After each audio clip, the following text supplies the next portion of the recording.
এই কোরবানির দিনে আমাদের এরিয়াটাকে, আমাদের এলাকাকে পরিষ্কার পরিচ্ছন্ন রাখবো, অপরিচ্ছন্ন নোংরা করে রাখবো না। কোরবানির পশুর বিষ্ঠা আছে, গোবর আছে, এগুলো আমরা মাটিতে পুঁতে দিব।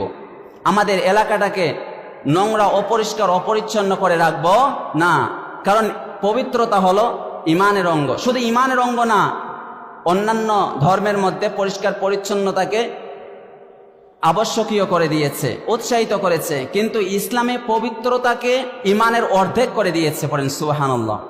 এজন্য let's BARI the West of sacrificial animals entrenched properly in the ground. On this day of Eid al-Adha, we do not want to keep our area unclean and polluted.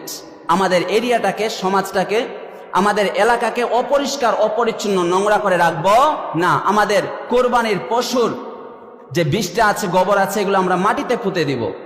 অনেকেই আছে গোশত নিয়ে গিয়ে শেষ, ফ্রিজে ঢুকিয়ে দিল শেষ। অনেক বাড়িওয়ালা আছে, শহরের মধ্যে এটা বেশি।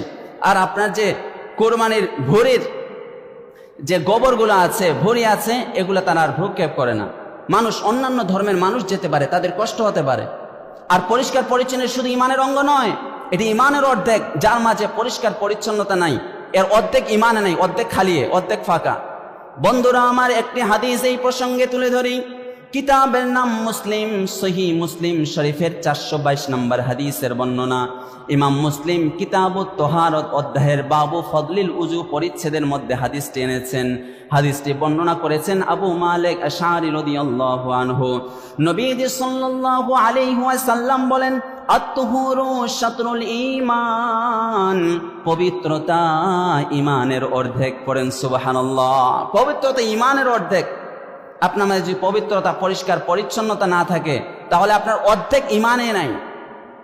এজন্য কোরবানির দিন, কোরবানির গরুর, কোরবানির পশুর এই যে গোবর আছে, ভুঁড়ির গোবর, তারপরে তার গরুর বিষ্ঠা, এগুলো আমরা মাটিতে পুঁতে ফেলবো। আমরা প্রপারলি এটা মাটিতে পুঁতে ফেলবো ইনশাআল্লাহ। পড়েন, যারা যুব সমাজ আছো, তারা একটা ক্যাম্পেইন করতে পারো এই কোরবানির দিন, যে অপরিষ্কার, অপরিচ্ছন্ন আমাদের এলাকাকে রাখবো না।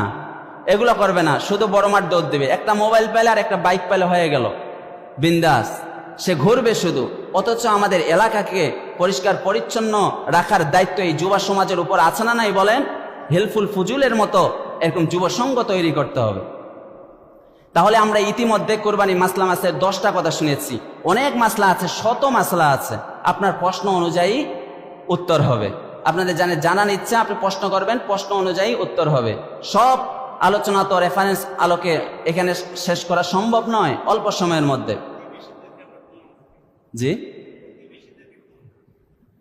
প্রতিবেশী, ওই যে বলেছিলাম 3 ভাগ, 3 ভাগের মধ্যে 1 ভাগ হচ্ছে গরিব মিসকিন, যারা ভিক্ষুক আছে, অসহায়, তাদের মাঝে।